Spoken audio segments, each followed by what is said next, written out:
శుభోదయం మిత్రులారా. మంచు విపరీతంగా కురుస్తుంది. పొగమంచు దుప్పట్లో పల్లెలు బద్ధకంగా జోగుతున్నాయి నిశ్శబ్దంగా. ఈ తెల్లవారుజామున బయలుదేరాం నా మిత్రుడు పవన్ కుమార్తో కలిసి మహిమాన్వితమైన స్వయంభూ వటవృక్షాంతర్గత శ్రీ వెంకటేశ్వరుని దర్శించి తన వైభవాన్ని, అవతార వైభవాన్ని లోకానికి ఎలా చాటాడో తెలుసుకుందామని మంచును సైతం లెక్క చేయకుండా బయలుదేరాం. మల్లాది గ్రామం చేరాము. ఇది అమరావతికి 9 కిలోమీటర్లు, గుంటూరుకి 42 కిలోమీటర్లు, సత్తెనపల్లికి 30 కిలోమీటర్ల దూరంలో ఉంది. ఈ దేవాలయానికి వచ్చేసాం. ఈ యొక్క స్వామి వైభవాన్ని అడుగడుగున మీకు తెలియపరుస్తాను. చాలా అద్భుతమైనటువంటి దేవాలయం ఇది.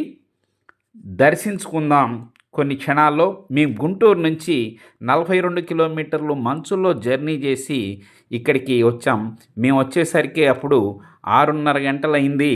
అప్పటికి కూడా మంచు దుప్పట్లోనే ఈ వాతావరణం అంతా కూడా ఉంది.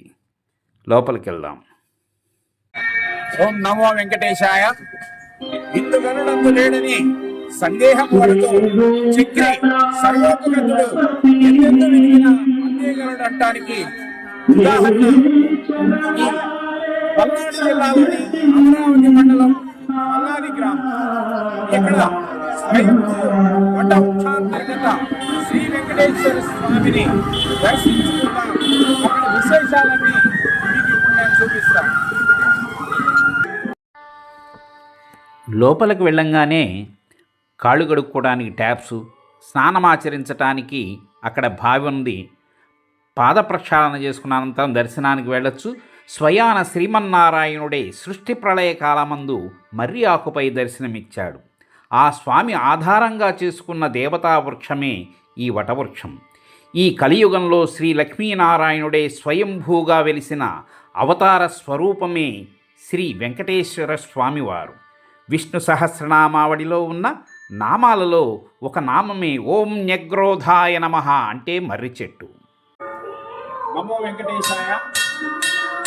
అఖిలాండ కోటి బ్రహ్మాండ నాయకుడు లక్ష్మీనారాయణుడు తన యొక్క ఉనికిని ఈ వటవృక్ష రూపంలో చాటాడు. అదే ఈ మల్లాది గ్రామం.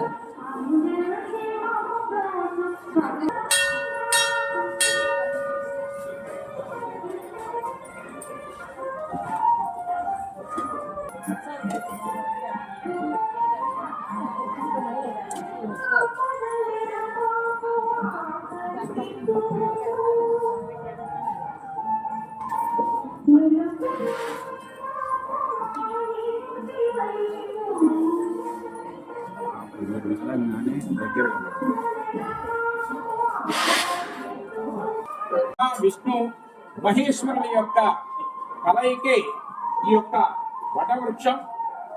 వేళయందు బ్రహ్మ, కాండమనందు విష్ణువు, శాఖోపశాఖలుగా విస్తరించినటువంటి కొమ్మల్లో మహేశ్వరుడు కొలువై ఉంటాడని పురాణాలు చెప్తున్నాయి. అటువంటి దివ్యమైన క్షేత్రం ఈ మల్లాది క్షేత్రం. ఈ దేవాలయ చరిత్రను సూక్ష్మంగా మీకు చెప్తాను.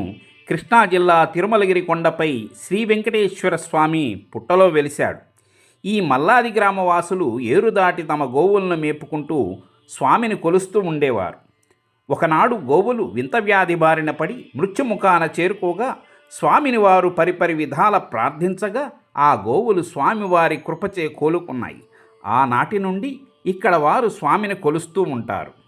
కొంతకాలానికి వారు కృష్ణానది పాయలు దాటి వెళ్ళటం కష్టతరమై స్వామి తమరు మా గ్రామమందే ఉండవలసిందిగా వేడుకొనటం జరిగింది. అలా ఒకనాడు గ్రామానికి 2 ఫర్లాంగుల దూరంలో అమరావతి నుండి క్రోసూరు వెళ్ళు మార్గంలో బొల్లయ్య అనే మహాభక్తుడు వేసినటువంటి మర్రి మొక్క మహావృక్షమై వెదిగి 1976 వర్షాలకు నేల కొరిగింది. దానిని ఆర్ఎండ్బి వారు వేలం వేయగా వారు వచ్చి ఆ వృక్షం కొమ్మలన్నీ నరికి మాను మాత్రం తెగక వారి వల్ల కాక వదిలి వెళ్ళారు. 1977 జనవరి 22న ఆ వృక్షం మాను పెళపెళమనే ధ్వనులతో లేచి నిలబడగా అది చూసిన మరో భక్తుడు తూమాటి నరసింహయ్య భీతిల్లి ఈ విషయం తెలుపుడుకు గ్రామంలోకి వెళ్ళటం, అప్పటికే భక్తులు ఒంటి మీదకి స్వామి వచ్చి నేనే పడబేచి తిని నేనే లేపి తిని అని చెప్పగా అప్పటి నుండి గ్రామ ప్రజలు చుట్టుపక్క గ్రామాల వారు కళ్యాణాలు, ఉత్సవాలు, పొంగళ్ళు పొంగించుతూ స్వామివారిని తమ ఇలవేల్పుగా చేసుకొని కొలుస్తూ ఉన్నారు. స్వామివారు ఆ వృక్షమందే వసించుట వారందరికీ కూడా, గ్రామానికి అందరికీ కూడా ఎంతో సంతోషమైపోయింది. చుట్టుపక్కల గ్రామాల వారంతా ఆ మహిమల్ని వారు చూస్తూ అనుభవిస్తూ ఆనందపడుతూ ఉన్నారు. పుల్లికోటయ్య గారి మనవడు ఏలూరు పాన్సారథి గారి కుమారులు అయినటువంటి నారాయణమూర్తి గారు ఈ యొక్క దేవాలయాన్ని ఏలూరు నారాయణమూర్తి గారు ఈ యొక్క దేవాలయాన్ని వాళ్ళ తల్లి గారు మంగాయమ్మ గారు చూస్తూ ఉంటారు. వారితో పాటు వారి కుమారులు కూడా ఈ యొక్క దేవాలయ పరిరక్షణ ఇవన్నీ కూడా చేస్తుంటారు. ఇది 47వ వార్షికోత్సవాన్ని 47 ముగించుకొని 48వ వార్షికోత్సవానికి చేరుకుంది దేవాలయం. వారు 2 మాటలు వారి ఈ దేవాలయ నిర్వహణ గురించి చెప్తారు. ఓం నమో భగవతే వాసుదేవాయ నమః. ఈ దేవాలయం చాలా మహిమగల దేవాలయం. స్వామివారు మహిమగల స్వామి, పవిత్రమైన దేవాలయం. ఎందువల్లంటే 1977లో భీమశివ తుఫాన్ అప్పుడు ఇక్కడ మర్రి చెట్టు నేల కొరిగి పడిపోయి అడ్డంగా, రోడ్డుకి అడ్డంగా ఉన్నది. R&B వాళ్ళు ఈ పాట గవర్నమెంట్ తరఫున పాట పాడుకొని మర్రి చెట్టుని కోతలు కోసి దాన్ని అమ్మేయటానికని ప్రయత్నం చేస్తున్నారు. మర్రి చెట్టుని కోతలు కోసినా తెగట్లేదు. రంపాలతో కానీ మిషన్లతో కానీ ఎంత కోతలు కోసినా తెగట్ల. కాంట్రాక్ట్ పాడుకున్న వాళ్ళు ఇదేదో అలివి కావట్లేదు మనకి, ఇది చాలా మహిమగల చెట్టు, ఇది మన వల్ల కాదని వదిలేసి వెళ్ళిపోయారు. వదిలేసి వెళ్ళిపోయినాక కొన్నాళ్ళకి ఈ పొలం అతను మొల్లయ్య గారని ఆయన ఆ మర్రి చెట్టు మీద కూర్చొని మధ్యాహ్నం పూట కూర్చొని ఏదో ఆలోచనలో ఉన్నారు.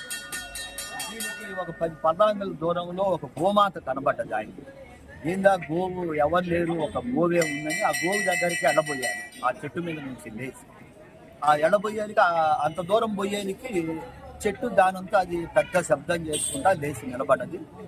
చెట్టు దగ్గరికి గబాన్న వచ్చాడు. అటు తిరిగి చూస్తే గోమాత కూడా లేదు. సడన్ గా గోమాత కూడా కనబడింది.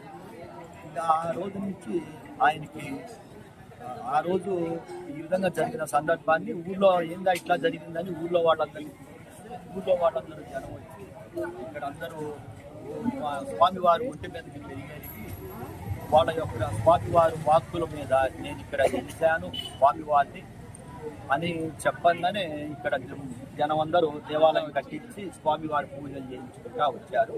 ఈ గుడి కట్టించి దాన్ని డెవలప్ చేయడానికి ఈ ప్రాంతంలో ఎవరా ఏందా అని ఆలోచనలో పడి ఇక్కడ ఎవరు ఆ ఆలోచనలో పడేందుకు వాళ్ళ ఆలోచన తగ్గట్టుగా ఇక్కడ ఎవరు లేకపోయేది. సత్తనపల్లిలో పులికోటయ్య గారని మా తాతయ్య గారు వారి దగ్గరకు వచ్చి ఈ విషయాన్నంతా విన్నవించుకుంటే మా తాతయ్య గారు దాన ధర్మాలు, పూజలు, పురస్కారాలు, దేవాలయాలు, సంగ్రహాలు అన్ని కట్టించారు. ఆ యొక్క మంచితనం మీద ఆయన యొక్క మనసులోకి భగవంతుడు ప్రవేశించి ఆయన్ని ఇక్కడికి తీసుకొచ్చి ఆయన చేతి మీదుగా గుడి శంకుస్థాపన చాలా సత్యం గల స్వామి.